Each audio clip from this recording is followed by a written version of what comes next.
پیارے بچوں، آپ کے لیے میں لے کے آئی ہوں ایک بہت ہی زبردست کہانی۔ لیکن کہانی شروع کرنے سے پہلے آپ ہمارے چینل کو سبسکرائب کریں اور ساتھ ہی لگے بیل آئیکن کو بھی پریس کر دیں۔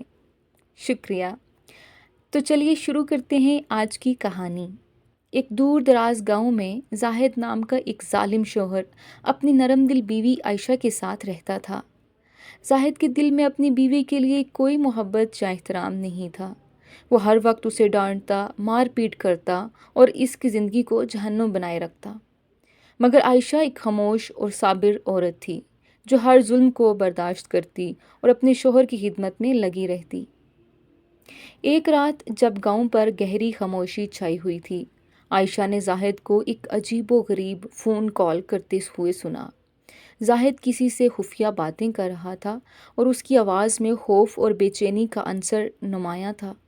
عائشہ کو کچھ شک ہوا اور اس نے فیصلہ کیا کہ وہ اس راز کا پتہ لگائے گی۔ عائشہ نے اپنی تحقیق شروع کر دی۔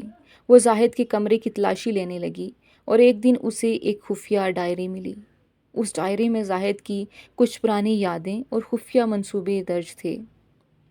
عائشہ نے جانا کہ زاہد کا تعلق کچھ مجرمانہ سرگرمیوں سے ہے اور اس نے کئی خطرناک لوگوں کے ساتھ معاملات طے بھی کیے ہوئے ہیں۔ عائشہ کو خوف نے گھیر لیا، مگر اس نے ہمت نہ ہاری۔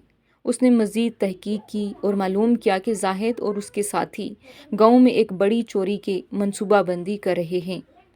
عائشہ فوراً گاؤں کے بزرگوں کو خبردار کرنے لگی، لیکن کسی نے اس کی بات پر یقین نہ کیا۔ ایک رات جب زاہد اور اس کے ساتھی اپنے منصوبے کو انجام دینے کے لیے نکلے، عائشہ نے ہمت کر کے گاؤں کے کچھ نوجوانوں کو اکٹھا کیا اور چوری کو روکنے کا منصوبہ بنایا۔ انہوں نے زاہد اور اس کے ساتھیوں کی گھات لگا کر پکڑنے کا فیصلہ کیا۔ جب زاہد اور اس کے ساتھی چوری کے لیے گاؤں کے گودام میں داخل ہوئے، عائشہ اور اس کے ساتھیوں نے انہیں گھیر لیا اور پولیس کو بلا لیا۔ پولیس نے زاہد کو اور اس کے ساتھیوں کو گرفتار کر لیا۔ زاہد کو عدالت میں پیش کیا گیا اور اس کے مجرمانہ اعمال کا انکشاف ہوا۔ اسے لمبی سزا بھی ملی۔ عائشہ نے اپنی ہمت اور بہادری سے نہ صرف گاؤں کو بچایا بلکہ اپنی زندگی کو بھی نئے راہوں پر گامزن کیا۔ بچوں، اس کہانی سے یہ سبق ملتا ہے کہ کبھی کبھی سب سے نرم دل انسان کے اندر بھی اتنی ہمت اور بہادری ہو سکتی ہے کہ وہ بڑے سے بڑے ظالم کو شکست دے سکے۔ تو پیارے بچوں، کیسی لگی آپ کو آج کی ہماری یہ کہانی؟ کمنٹ میں ضرور بتائیے گا۔